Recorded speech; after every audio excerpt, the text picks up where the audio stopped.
Si Phoebus wanted na raw sa NBI. Tayo tayo dyan. Sa mga hindi nakakakilala kay Phoebus, si Phoebus ang pasimuno ng PSP, o yung pangil sa pangil na battle rap. Sa mga mahilig manood ng battle rap dyan, saka mga rapper, kilala nyo siguro si Phoebus. At itong si Phoebus pala ay mayroong pag-aaring gym, 80 na branches. The big time. Sa sobrang dami ng gym, laki ng kinikita nito. Pero may mga balita na wanted na raw siya sa NBI ngayon. Ang dahilan, yung mga empleyado niya hindi niya pa raw nabayaran. Pagkakaalam ko, na rapid tulpo na rin to eh. Kasama na rin siguro doon yung ibang miyembro, kasi merong mga branch pala na PSP na nagsarado na dahil na bankrupt nga daw.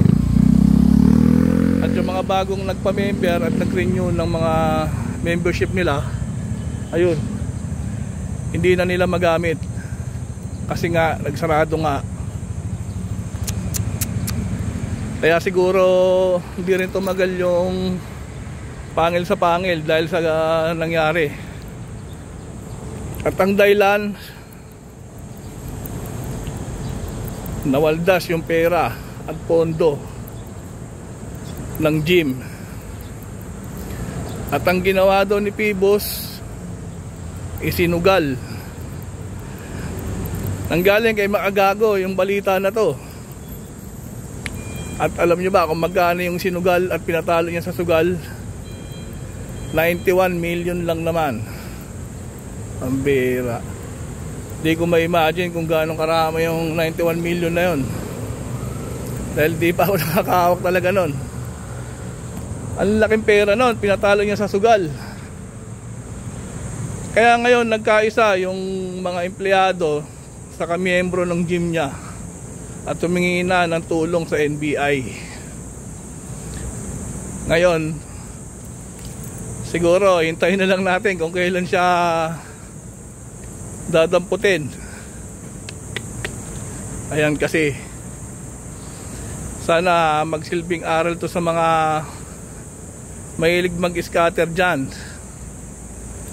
Wala naman nung masama sa pagsusugal. Nagiging masama lang yan kung nalululong na tayo. Pinupusta na natin ng malaking pera, pinupusta natin. Minsan nga nagbebenta tayo ng mga gamit natin, nagsasangla, hanggang sa malugbok na tayo ng sugal na yan. Wala talaga mangyayari sa atin dyan. Wala namang problema sa paglalaro nyan, basta laro-laro lang, gawin lang libangan. At wag nang gawing bisyo, para hindi kayo matulad kay Phoebus.